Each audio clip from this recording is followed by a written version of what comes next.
नमस्कार, मैं धनंजय कुमार, द नागरिक में आपका स्वागत है। आज 15 अगस्त 15 अगस्त भारत की आज़ादी का दिन। भारतवर्ष आज ही के दिन 77 साल पहले 1947 को आज़ाद हुआ था, अंग्रेजों से मुक्त हुआ था। आज 77 साल हो गए। 78वां स्वतंत्रता दिवस आज हम मना रहे हैं।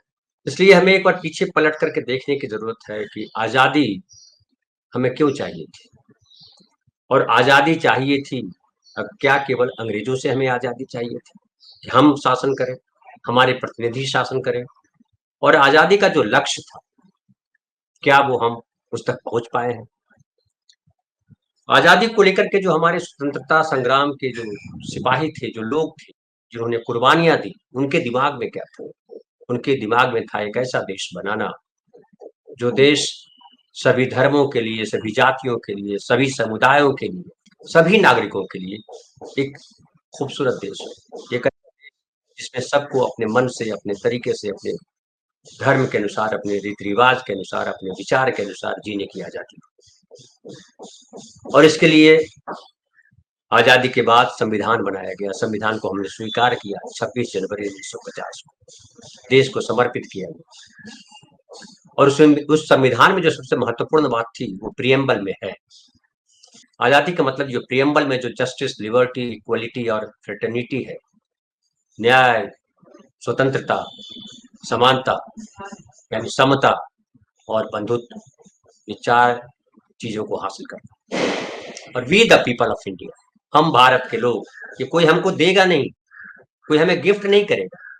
हम भारत के नागरिकों को हासिल करना है, हम भारत के नागरिकों को यहाँ तक पहुँचना है, इसके लिए हमने प्रिएम्बल लिखा। लेकिन सवाल है कि 77 साल बाद क्या हम वहाँ पहुँच पाए? जो हमने रखा था कि धर्म के आधार पर, जाति के आधार पर, लिंग के आधार पर, भाषा के आधार पर, प्रांत के आधार पर भेदभाव नहीं करेंगे। क्या हमारे समाज में भेदभाव नहीं है? आज़ादी का मतलब जो हमने समझा था, वो क्या समझा? कैसी आज़ादी हमें मिली? आज इसी पर हम बात करेंगे। हमारे साथ हैं हमारे वरिष्ठ साथी संजीव भाई, संजीव चंदन को आप जानते हैं, स्त्री काल के संपादक हैं और इस तरह के विमर्श में बड़े गहरे उनके विचार होते हैं। संजीव भाई नमस्कार, आपका स्वागत है। आज हमने कहा कि आज़ादी का 78वां दिवस हम मना रहे हैं, तो जरा इस पर सोचें कि स्वतंत्रता का मतलब क्या होता है और 77 सालों में हम कितने स्वतंत्र हुए। तो सबसे पहला सवाल तो संजीव भाई यही है, और हमारे जो साथी दर्शक हैं उनको फिर से स्वतंत्रता दिवस की बधाई देते हैं। हमारे साथ जो स्क्रीन पर हैं, जो हमारे साथ कमेंट बॉक्स में है, उन सबको। संजीव भाई, ये स्वतंत्रता का मतलब क्या है? क्या समझते हैं आज़ादी का मतलब हम, हमारे नागरिक? और जो आज़ादी हम समझते हैं, क्या उस तक या उस दिशा में हम बढ़ते दिखाई पड़ते हैं? देखिए धनंजय जी, बड़ा अच्छा विषय रखा आपने। आज सुबह सुबह मैंने एक आलेख पढ़ा और उस आलेख से मुझे जानकर बड़ी हैरानी भी हुई और खुशी भी। हैरानी इसलिए हुई कि मैं ही सिर्फ हैरान नहीं हुआ, उस वक्त संविधान सभा के सदस्य जो थे वो सब भी हैरान हो रहे थे। आज़ादी का के बाद तुरंत उस दौर में संविधान सभा गठित हुई थी 46 में, बीच में आज़ादी मिलती है और उसके बाद तक संविधान सभा काम कर रही थी। फरवरी 1948 में संविधान सभा ने ड्राफ्ट संविधान तैयार कर लिया और वो छप के आया, और छप के आया तो रेलवे स्टॉल्स पे बिकने लगा वो, और वो बेस्ट सेलर हो गया। वो जनता ने संविधान के प्रावधानों पे उस वक्त बात की, इससे मैं हैरान था और खुश हुआ कि 1948 में, तब जब माना यह जा रहा था कि जनता को बहुत इससे मतलब नहीं है, आरएसएस के लोग जो कर रहे थे संविधान के लिए वो, और मोरलेस ये भी था कि ड्राफ्ट संविधान के साथ अधिकतम जनता थी। ये भी नहीं था कि इनके बहकावे वाला सुझाव आ रहे थे, सुझाव चिट्ठियां भेजी जा रही थी और उन चिट्ठियों में इनके बहकावे वाला, मनुस्मृति वाले सुझाव नहीं थे, मोर और लेस ड्राफ्ट संविधान के साथ। तो ये हैरानी की बात। हम लोग मानते हैं कि जनता जो है अलिप्त होती है, जनता कई बार आपकी भी निराशा में देखता हूं। तो अब आज तब से 77 साल हो गए। इन 77 सालों में कई बार अपने जनादेश से भी जनता ने संदेश दिया है और अपनी भागीदारी से भी, इस तरह की भागीदारियों से भी उत्साहित ही किया है। तो इस लिहाज से बहुत निराश होने वाली बात नहीं है। आजादी का अर्थ है संविधान आधारित आजादी जो हमें मिली है, लोकतंत्र में बोलने की आजादी, लिखने पढ़ने की आजादी, विचार करने की आजादी, इस तरह की तमाम स्वतंत्रताएं जो हमें संविधान के फंडामेंटल राइट्स के जरिए मिले। अब बहुत डिस्कस्ड है, सबसे ज्यादा डिस्कस्ड फंडामेंटल राइट्स ही है। तो वो आजादी का अर्थ है कि हमें मिला हुआ फंडामेंटल राइट हमें एक नागरिक के तौर पे पूरी तरह हम हासिल हो, हम इसका इस्तेमाल कर सकें, ये आजादी का मायने होता है। और इस लिहाज से इतनी भी निराशा की स्थिति नहीं होती। अप्स एंड डाउन, आप कल्पना करिए कि 14 और 15 की दरमियानी रात जब संविधान सभा बैठी है, जवाहरलाल नेहरू अपना ऐतिहासिक भाषण देने जा रहे हैं, अरेस्ट ऑफ डेस्टिनी वाला, और उस वक्त देश की सीमाओं पे लोग मारे जा रहे हैं, आवाजाही हो रही है, इधर से उधर ट्रांसफर हो रहा है, महिलाओं का बलात्कार हो रहा है, ये सब भी इसी महाद्वीप में हो रहा है, इसी देश में हो रहा है। लेकिन उस वक्त लोग एक संकल्प भी ले रहे थे। ऐसा नहीं था कि वो भूल चुके थे कि वो हो क्या रहा है। पुलिस व्यवस्था तो अपना काम कर ही रही थी और एक संकल्प ले रहे थे कि देश में आगे इस तरह का कोई प्रसंग नहीं हो। यह हमारी कोशिश होगी कि देश में तमाम लोगों को सम्मान और सुरक्षा हासिल हो, खासकर जो लोग हाशिए पर हैं। और हाशिए का अर्थ है कि निश्चित तौर पे उसमें महिलाएं भी शामिल हैं। तो ये वो था माहौल, वो वक्त। अब देखिए हमारा प्रधानमंत्री आज जो उनका भाषण है, अब आप उनकी तुलना तो वहां से नहीं कर सकते हैं।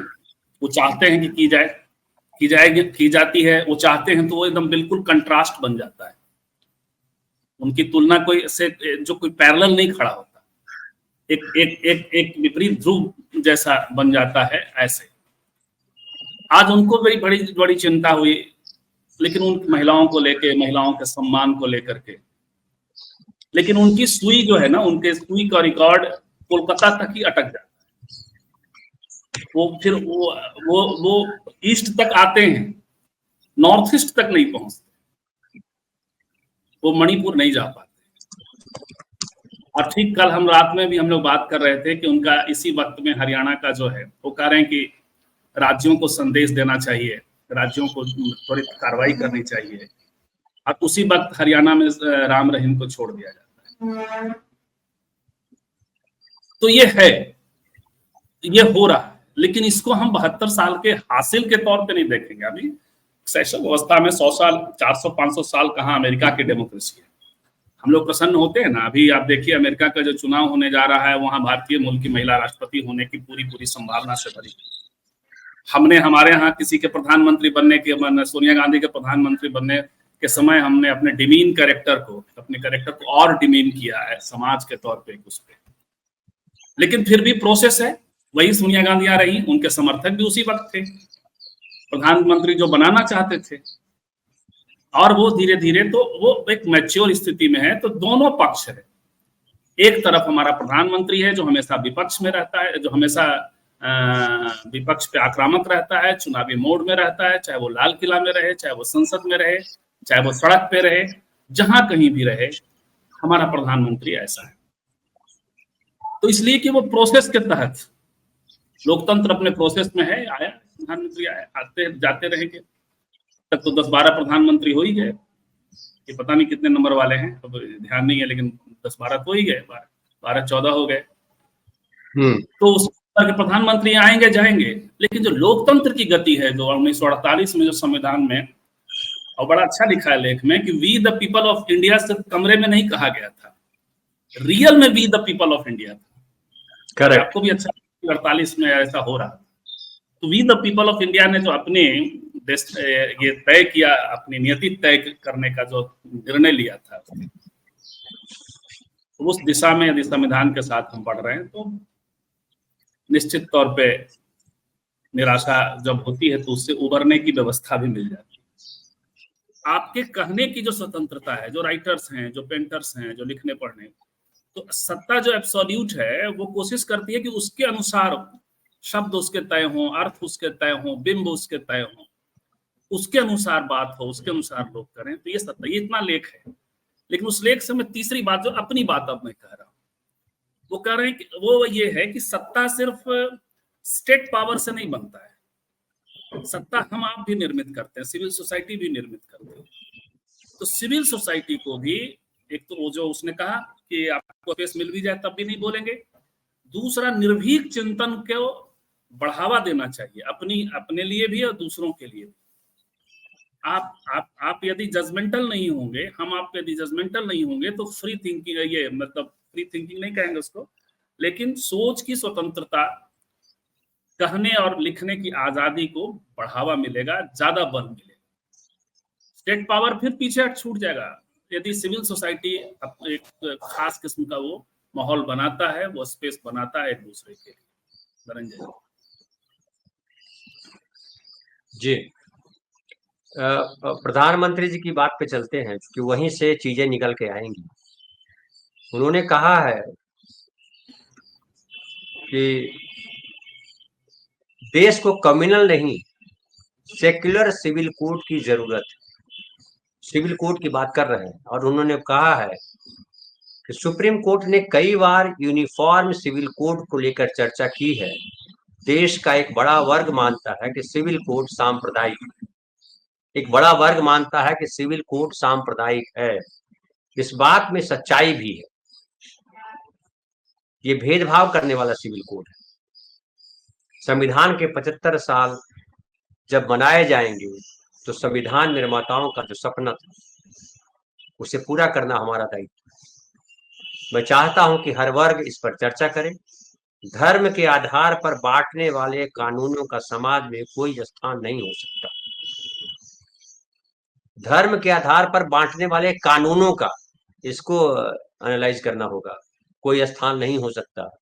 अब समय की मांग है कि देश में एक सेक्युलर सिविल कोड हो। कम्युनल सिविल कोड में 75 साल बिताए।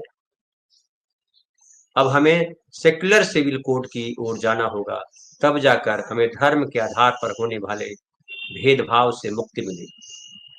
संजीव भाई ये कह रहे हैं, मुझे लगता है, मैं जो समझ पा रहा हूँ, कि अब तक जो सबको अपने धर्म के अनुसार आचरण करने की आजादी थी सिविल मामलों में, शादी ब्याह, मरनी हरनी, रीति रिवाज के पालन में, उस पर ये बात करें कि वो कम्युनल था। वो कह रहे हैं कि ये कम्युनल था। 75 साल जो हमने कम्युनल सिविल कोड में बिताए हैं, इसका मतलब मैं यही समझ पा रहा हूँ। आप अलग समझेंगे तो बताएंगे आप। और अब कह रहे हैं कि अब हमें एक सेकुलर सिविल कोड की ओर जाना होगा। सेक्युलर सिविल कोड का मतलब वो कह रहे हैं जो जो फॉर्म वो लाना चाहते हैं, यूनिफॉर्म सिविल कोड, उसकी बात कर रहे हैं।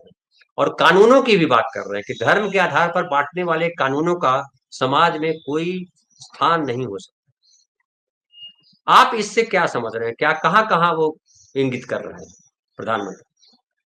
देखिए धनंजय जी, अब थैंक्स की कम से कम उनके मुंह से सेकुलर शब्द आ रहा है, नहीं तो उन्हें तो, इन लोगों को बड़ी बेचैनी होती है कि सेकुलर शब्द को प्रियम्बल से हटा दो, जो संविधान संशोधन के जरिए ही जोड़ा गया था, लेकिन जोड़ा गया था, तो इनको बड़ी बेचैनी होती है। तो अच्छी बात है कि एक तो सेकुलर शब्द की बात, दूसरा ये आधे ग्लास के मास्टर है, आधा सत्य के मास्टर। आधा सच ये है, आधा सच क्या है मेरे हिसाब से, सिविल कोड को ये सिर्फ पर्सनल कोड तक सीमित कर रहे हैं, तो इसलिए उस लिहाज से ये बात कर रहे हैं। सिविल कोड के और दूसरे प्रसंगों को ये नहीं ले रहे हैं।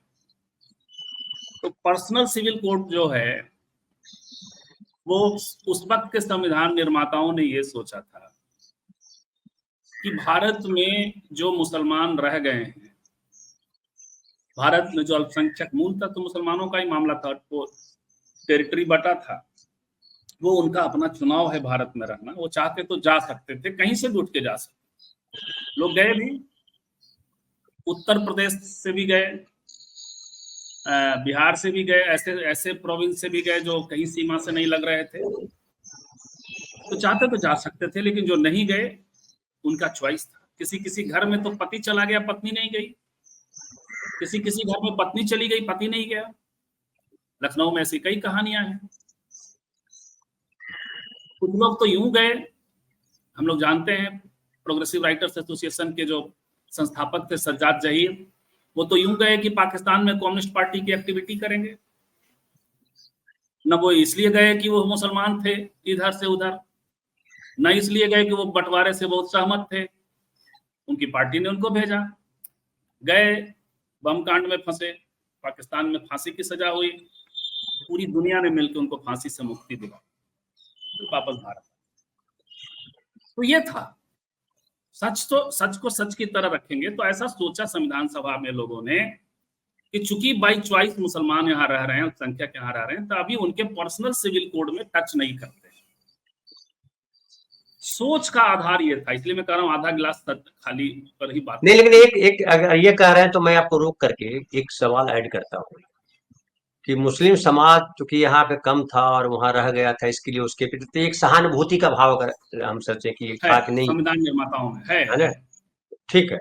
लेकिन मैं कहता हूँ कि जो हिंदू, सहानुभूति नहीं मैं उनके प्रति, हाँ मैंने उनको आए हैं तो मैंने कृतज्ञता का भाव है, सहानुभूति नहीं हाँ, कहेंगे। कृतज्ञता का भाव, और उनको हम कह रहे हैं कि आप अपने अनुसार अपने रीति रिवाज मानिए, अपने काम कीजिए, हमको कोई आपत्ति नहीं है, आप जैसे रहना चाहते रहिए, आप जैसे शादी करना चाहते हैं, आपके जो रूल रिवाज है वो माने आप, बिल्कुल बिल्कुल, ठीक है ना।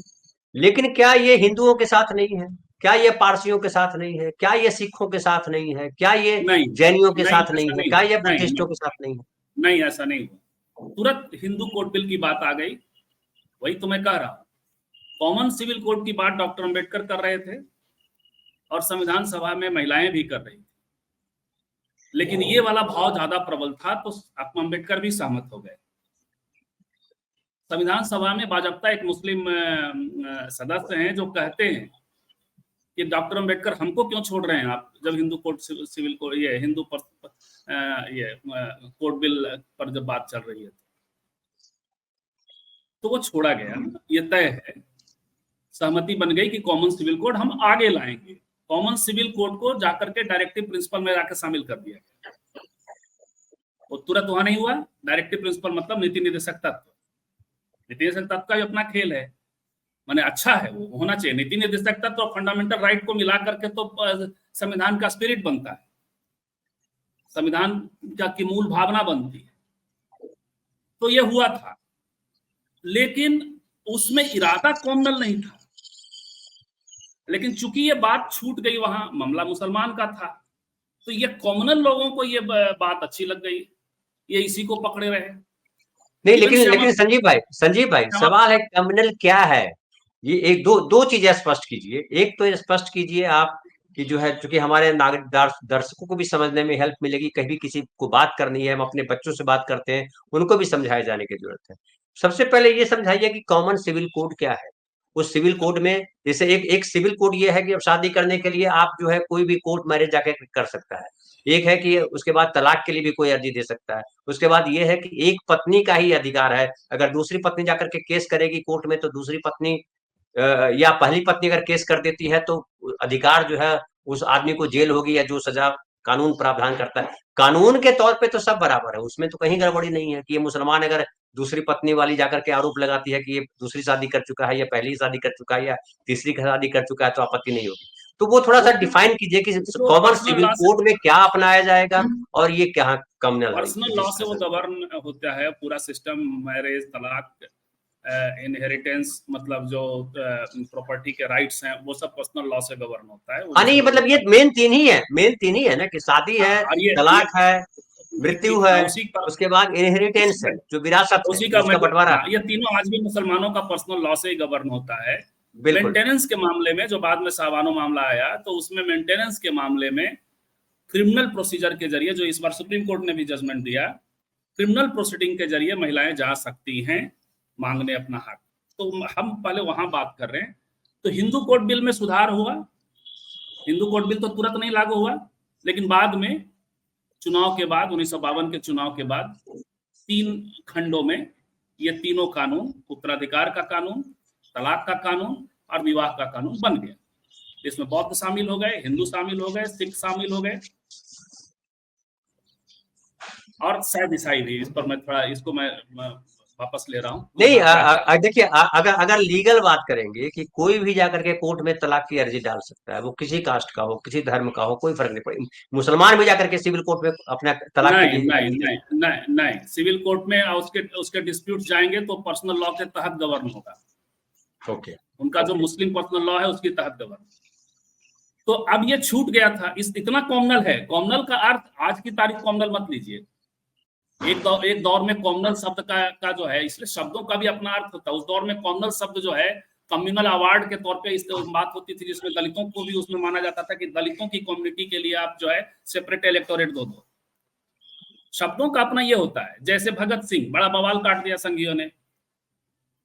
ये ससुर खुद मानते थे वो उनको टेररिस्ट, लेकिन उस दौर में इतिहास में, भाषा में टेररिस्ट शब्द जो है वो क्रांतिकारियों के लिए इस्तेमाल होता था, न कि आतंकवादियों के लिए। तो चीजें अलग हैं। तो खैर, तो वो हुआ। अब वो छूट गया था। अब कहा गया कि डायरेक्टिव प्रिंसिपल में कि आगे कर लेंगे। तो आगे करने की बात है, होना चाहिए, इसमें कोई दो मत नहीं है। मुसलमान महिलाओं से भी मांग उठ रही है, अंदर से भी बात हो रही है। संविधान सभा यही चाहती थी कि जैसे एक वहां जो संविधान सभा के एक मुस्लिम सदस्य ने कहा हमको क्यों छोड़ रहे हैं डॉक्टर अंबेडकर, ऐसी आवाज और अंदर से उठे, समाज के भीतर से ये बात बने। हिंदू कोड बिल इसलिए हो गया कि हिंदुओं के भीतर से आवाज बनने लगी थी। अब खुद स्वयं करपात्री जी ने अंबेडकर का समर्थन किया, जिन्होंने बाद में जाके विरोध किया, और उसमें हिंदुओं को लगने लगा कि अपना प्रॉपर्टी बेटी को दे देंगे। तो महिला विरोधी मामला था, बेटी को दे देंगे तो ऐसे घर बढ़ जाएगा, वैसे बर्बाद हो जाएगा। नहीं तो मूल तनाव तो उसी बात पे था ना, प्रॉपर्टी इनहेरिटेंस के सवाल पे मूल झगड़ा। एक और था, मुसलमान 4 करेगा, हम एक ही कैसे करेंगे, इसका भी था। क्योंकि उस समय शादी का कोई कंट्रोल था नहीं, 10वीं शादियां हम हिंदू करते थे। अब ये लग गया। आज भी कर लेते हैं, आज भी 2-4 कुछ इधर उधर मुसलमान कलमा पढ़ के भी कर लेते हैं। नेक्स्ट टेम्पररी कलमा पढ़ के कर लेंगे। तो ये स्थिति थी उसमें, उस वक्त तय हुआ। अब कॉमन सिविल कोड को इन्होंने हथियार बना के मुसलमानों को बनाया विलेन। और अब ये कॉमन सिविल कोड की बात करते हैं। आज छेड़ा इन्होंने, देखिए, हालांकि छेड़ेंगे सिर्फ, होगा वही। अब देखिए, यही तो खूबसूरती है जनादेश की, जो मैंने शुरू में अपने एकदम शुरुआती लॉट में कहा कि नीतीश कुमार का चप्पी पिच्ची लग गया इनके साथ, और लग गया है हैदराबाद से चंद्रबाबू नायडू का। तो देखिए, इनको जेपीसी में पहली बार ये जिसको कहते हैं, जो उनके खिलाफ आक्रामक भाषा में बात करने वाले हैं, वो कहेंगे कि थूक के चाटा इन्होंने। मैं वो नहीं कहूंगा, मैं कहूंगा कि 10-12 सालों में उन्होंने उसको उठा करके फिर से पहली बार वो पीछे लौटे। वो दबाव था। और आज उसकी ये भी आज खबर है कि नीतीश कुमार बाजप्ता वक्फ बोर्ड के जमीनों पे विवाह गृह, छात्रावास और सब प्लान कर रहे हैं। वो कल ही कर दिया, जब कैबिनेट की मीटिंग में उन्होंने डिसीजन ले लिया था नीतीश कुमार। बिल्कुल। तो कॉमन सिविल कोड हो, ये सब कहेगा। अब उसमें क्या कर रहे हैं ये कि ड्राफ्ट लाते नहीं है, विमर्श छेड़ देते हैं। आज छोड़ दिया उन्होंने। अब चर्चा चलेगी कॉमन सिविल कोड की। नहीं तो ये थोड़ा सा ये समझाइए कि कॉमन सिविल कोड जब लागू होगा तो क्या रीति रिवाज के पालन में दिक्कत होगी, या निर्णय में है कि जैसे कि शादी का है तो शादी आप एक शादी करोगे, ये निर्णय आएगा कि एक ही शादी करोगे आप, दूसरी शादी करने के लिए आपको उस पत्नी से तलाक लेना होगा, एक। दूसरा कि आपकी जो संपत्ति का बंटवारा होगा वो एक तरीके से होगा कि लड़का हो या लड़की सबको बराबर बराबर अधिकार मिलेंगे, ठीक है। दूसरा, ये 2 मूल है ना, यही तो मूल है ना, और क्या है। तलाक, शादी और उसके वो होंगे। बाकी देखिए, वो भी एक मामला है धार्मिक प्रैक्टिस का। धार्मिक प्रैक्टिस के लिए ऑलरेडी कॉमन सिविल कोड है, और वो जैसा अम्बेडकर चाहते थे वैसा नहीं है। वो क्या है, वो जरा डिफाइन कीजिए। देखिए, अम्बेडकर और जगजीवन राम बहुत कम मसलों पे एकमत होते थे। ये एक ऐसा मसला है जिसमें अंबेडकर, जगजीवन राम, हंसा मेहता ये सब एग्री करते हैं। और इनका कहना था कि रिलीजन के एब्सोल्यूट प्रैक्टिस का अधिकार मत दीजिए, इनको दीजिए, जनता को अधिकार दीजिए वर्शिप का, रिलीजियस वर्शिप का, पूजा पाठ का, रीति रिवाज का, ये रीति रिवाज का मत दीजिए, पूजा पाठ का। धर्म तो पूजा पाठ है ना भाई, इबादत है। कौन कैसे इबादत करेगा, कौन कैसे मंदिर जाएगा, कौन कैसे मस्जिद जाएगा, क्या विधि होगी, क्या व्रत, नियम, जकात, यही सब है ना, सबके अलग अलग मसले। लेकिन ये क्या हुआ कि वो टर्न डाउन हो गया, ये 3-4 लोगों की बात नहीं मानी गई और एब्सोल्यूट राइट का मिल गया, रिलीजियस वर्शिप नहीं, रिलीजियस प्रैक्टिस का मिल गया, तो रीति रिवाज आ गया। अब उसी रीति रिवाज के नाम पे सती प्रथा के भी पक्ष में हंगामा खड़ा हो जाता है कि तो हमारा रीति रिवाज है। उसी रीति रिवाज के पक्ष में सुप्रीम कोर्ट ने जजमेंट दे दिया सबरीमाला केस में, मतलब जजमेंट नहीं दिया, उसमें से एक महिला जज जो थी उन्होंने उसी को कोर्ट किया जिसकी बात मैं अभी कर रहा हूं, धनंजय जी, और उसके आधार पर उनका डिसेंट नोट लगा था। तो ये है, तो वो मिला हुआ है ऑलरेडी, जो गलत मिला हुआ, ठीक नहीं था। और जो महिलाएं थी और जो जगजीवन राम थे और जो बाबा साहब थे, वो ये कह रहे थे कि ऐसा कर दीजिएगा तो धार्मिक सुधार ही नहीं हो पाएगा। ये जो मोदी जी बोल रहे हैं ना, तो वो सुधार ही कहीं नहीं होगा, न हिंदू में होगा, न मुसलमान में होगा, न क्रिश्चियन में होगा। ऊपर से लड़ेंगे से निकालते हैं जुलूस, डीजे चलाते हैं, हमारा अधिकार है, ये कांवड़िया निकलते हैं, ये सब को रोक लग जाता। तब लोगों ने इसको डायरेक्टिव प्रिंसिपल में डलवाया, और डायरेक्टिव प्रिंसिपल में डलवाया कि ये जो रीति रिवाज हैं, जो कुरीतियां हैं, उनको ठीक करने की कोशिश की जाएगी। ये था मामला। तो वो है मेन मामला, ये पर्सनल लॉ का है। तो पर्सनल लॉ का ड्राफ्ट लेके आए। अब इन्होंने एक शरारत क्या की है, क्योंकि आदिवासियों के पीछे पैठ बना रहे हैं, तो आदिवासी इसमें नहीं आएंगे, शामिल होंगे नहीं। तो ये जो यहाँ पे किया है, उत्तराखंड में जो किया है, यूसीसी लागू किया है, उसमें आदिवासियों को बाहर रखा, उससे बाहर कर दिया। अब हाँ, इसमें तो क्या फिर हो रहा है, कॉमन सिविल कोड क्या हुआ? फिर कॉमन सेकुलर सिविल कहाँ कोड रह क्या गया? हुआ? फिर सेकुलर कॉमन रहा ना, सेकुलर रहा।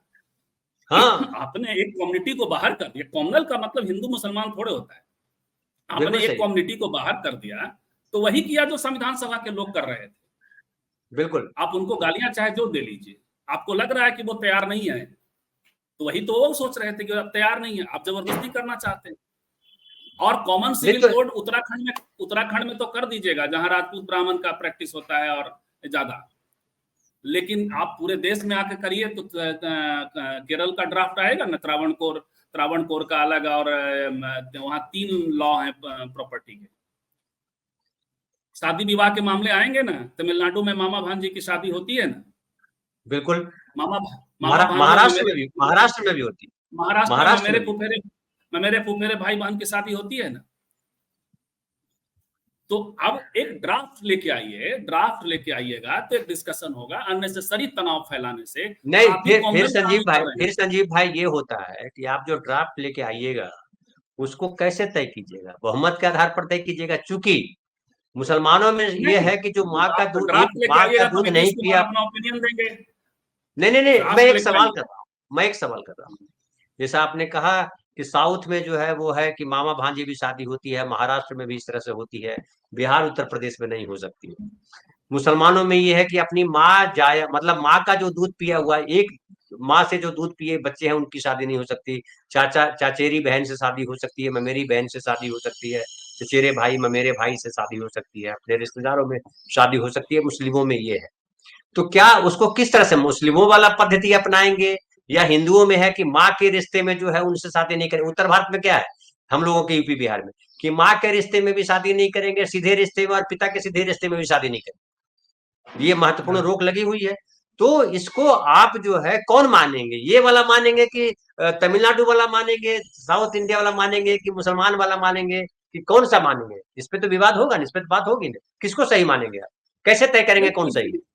मैं उसी की बात कर रहा हूँ। तो आप कॉमन सिविल कोड लेके आइए, ड्राफ्ट लेके आइए, तो नीतीश कुमार भी अपना ओपिनियन दे देंगे, जदयू भी दे देगा, और आपको चंद्रबाबू नायडू भी दे देंगे। आपको चिराग पासवान भी हो अल्लाह से वक्फ बोर्ड में जो है इनके खिलाफ खड़े हो गए, ज्यादा स्ट्रांगली खड़े हो गए बल्कि। ललन सिंह में नहीं, तो कृत्रिम मैं वक्फ बोर्ड पर नहीं आना चाहता, मैं पहले इस बात पे आना चाहता हूँ कि अगर मैं शादी की ही मसला है, मैं उसी की कॉमन बात कर सिविल रहा हूँ। कोड जब वक्फ बोर्ड का बनाएंगे। चर्चा तो इसलिए होगी ना सर कि ये छिड़ते उसी के लिए है ना, मुसलमानों को टच करो। तो इसलिए कह रहा हूँ कि उस पर इन्हीं की सरकार पीछे हटी, ड्राफ्ट लेके आए तो हंगामा हो गया। तो ड्राफ्ट लेके आ जाइए, देखिए आपकी सरकार बचती है क्या। बात तो बात बात की बात की बात बात में होगी। दूसरा, तय कैसे होगा? तो सिर्फ बहुमत से तय नहीं होगा, बहुमत से तो तय होगा ही, उसमें फिर जनता देखिए, आज तो बहुमत इनकी स्थिति यही है, इसलिए तो जनादेश दे दिया जनता ने, उसी जनता ने जनादेश दिया है। और दूसरा कि वो तो 48 में जब जनता पढ़ रही थी सर ड्राफ्ट बिल, तो आज भी पढ़ेगी, आज भी अपना राय देगी, आज भी उस पर विचार करेगी। आज आप पास करा लीजिएगा 2029 में कुछ और बात हो जाएगी, यदि सरकार बिल पावर वाली आ गई तो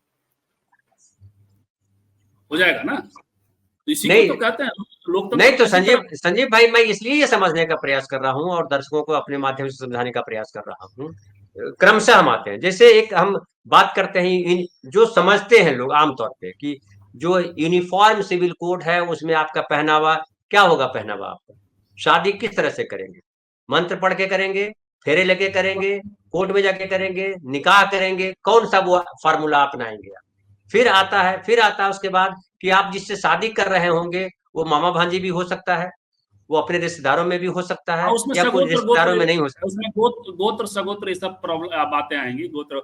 हाँ, तो इसीलिए मैं कहूँ हाँ, मतलब हरियाणा वगैरह में बस ये तो सारे गोत्र का भी सवाल आता है, हमारे यहाँ बिहार ये उत्तर प्रदेश में गोत्र का सवाल नहीं आता है। काश्यप गोत्र के बच्चे शादी कर लेते हैं आपस में, कास्ट खाली मिलाते नहीं, हैं। हमारे यहाँ गोत्र पुर का, हमारे यहाँ पुर का आता है, कास्ट का नहीं आता, गोत्र का आता है हमारे नहीं यहाँ गोत्र का, जो। नहीं गोत्र का, लेकिन देखिए मैं बताता हूँ, हम लोग के यहाँ जो गोत्र में शादी होती है गोत्र मिलाता नहीं है, वो काश्यप काश्यप शादी कर लेगा, क्योंकि ज्यादातर तो काश्यप गोत्र कुल वाले हैं। कुल मिला के ये सवाल जो है हाइपोथेटिकल है जो आप कर रहे हैं। जब तक ड्राफ्ट नहीं होगा इस सारे सवालों का कोई अर्थ नहीं।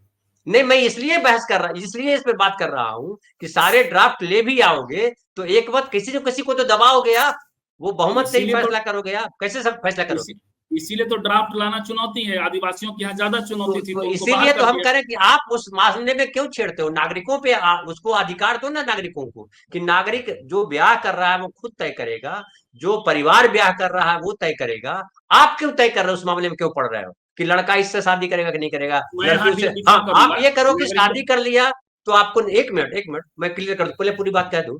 आप ये तय कीजिए कि शादी करने के बाद आप 3 पत्नियां नहीं रख सकते, 3 शादी नहीं कर सकते, एक शादी करिए और उसके साथ निर्वाह नहीं है तो तलाक दीजिए, उसके बाद दूसरी शादी कीजिए। ये परफेक्ट आपका बैठता है, लेकिन किससे शादी करेंगे ये आप कैसे तय करोगे। एक दूसरा हाँ तो आप सब कानून करेंगे। बना सकते, एक आप दूसरा आप कानून बना सकते जो इनहेरिटेंस वाला है, कि लड़का हो या लड़की सबको बराबर अधिकार देना होगा। मुसलमानों को भी मानना पड़ेगा, हिंदुओं को भी मानना पड़ेगा, सब लोगों को मानना पड़ेगा। बाकी ये कैसे तय करोगे, इस हम ये समझना चाह रहे हैं। ये तो तय हो जाएगा, चलो हाँ भाई सबकी संपत्ति में बराबर अधिकार दे देते हैं, या क्या इस्लाम मुस्लिम पर्सनल बोर्ड जिस तरह से करता है उनका एक फार्मूला है, क्या उस तरह से करेंगे। चूंकि अभी इस बात पे चर्चा संजीव भाई हिंदुओं में भी है कि भैया लड़की को जो है इधर बाप के घर में भी संपत्ति मिलेगी, उधर पति के घर में भी संपत्ति मिलेगी, लड़का को क्या मिलेगा। ये बात इस पर भी अभी भी हो रही है। इसलिए ज्यादातर हिंदू परिवारों में भी बेटियों को पिता के संपत्ति में हिस्सा नहीं मिल रहा है, उनसे लिखवा लिया जाता है कि हमको हिस्सा नहीं चाहिए, हमारी जो शादी की गई उसी में हो गया। उसको कैसे सॉल्व करेंगे बतलाइए। नहीं देखिए, ये सब कैसे सॉल्व करेंगे या इनके सामने सवाल होगा, और जैसे ये सब सॉल्व करेंगे कौन क्या पहनेगा, कौन क्या विधि लेगा, ये सब तो जो है सो है। मेन तो वो है, इनहेरिटेंस का मामला है, तलाक का मामला है।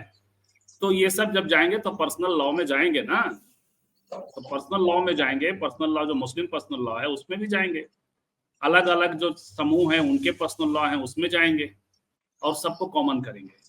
नहीं, लेकिन सारे तो सारे फिरके इस बात पे तो सहमत है कि हम 4 शादी कर सकते हैं, करें नहीं करें दूसरी बात है। सारे फिरके इस बात पर सहमत है कि जो इनहेरिटेंस का सवाल है हाँ उसमें तो लड़कियों को रुकेगा, 1 बटा फलाना हिस्सा मिलेगा। तो रुकेगा, तो रुकेगा, तो रुकेगा, तो उनका रुकेगा तो दूसरों का भी रुकेगा। मैं वही हाँ, कह रहा हूँ, ड्राफ्ट तो लाइए। मैं मूल मामला देखिए, इनके शरारत का एक ही जवाब है और कोई जवाब ही नहीं है। ये बैठ जाएंगे, आज से लोग बैठेंगे, बात करेंगे सेकुलर कॉमनल फलना, सेकुलर कॉमनल का जो अननेसेसरी आज की जो धारणा है उसके अनुसार बात करेंगे।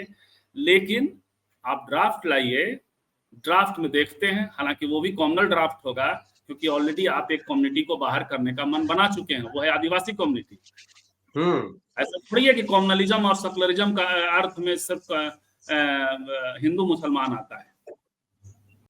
तो ये बिल्कुल रिफॉर्म जरूरी है, बिल्कुल मैं सहमत हूं।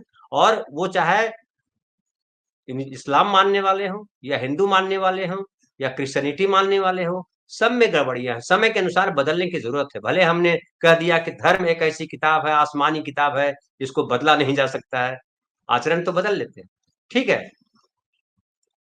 तो फिर सर हम बात करेंगे, फिलहाल इतना ही। संजीव भाई आखिरी कमेंट दीजिए आजादी को लेकर के, स्वतंत्रता को लेकर के, हम कितने स्वतंत्र हुए, ये आखिरी जवाब दे दीजिए। नहीं, हम कितनी स्वतंत्र जुलाई हुए हैं। सत्ता पावर का हस्तांतरण हुआ और पावर अब इंडियंस के, भारतीय लोगों के हाथ में है। स्वतंत्रता बहुत सारे स्फीयर में अभी और हासिल करने की जरूरत है। जो हासिल स्वतंत्रता है वो भी कर्टेल होता चला गया इन दिनों। कई सारे इंडेक्स पे हम बहुत नीचे चले गए हैं। वो प्रेस के फ्रीडम से लेकर के तो वो लगातार हमारा वो होता रहा है। कई मानकों पे हम, कस्टोडियल डेथ से लेकर के बहुत सारे मानकों पे हम पिछड़ रहे हैं। उस पिछड़ने को थोड़ा रुक जाना चाहिए, उस पर कोशिश करनी चाहिए। स्वतंत्रता निश्चित तौर पे हस्तांतरण हुआ पावर का, लेकिन स्वतंत्रता हासिल करना लगातार अंतिम लोगों तक स्वतंत्रता पहुंचे, ये सुनिश्चित करना, और संविधान के जरिए इसको कैसे लागू किया जाए, कैसे सुनिश्चित किया जाए, ये बहुत बड़ी जिम्मेवारी है। यही संकल्प होना चाहिए। बिल्कुल, बहुत बहुत धन्यवाद।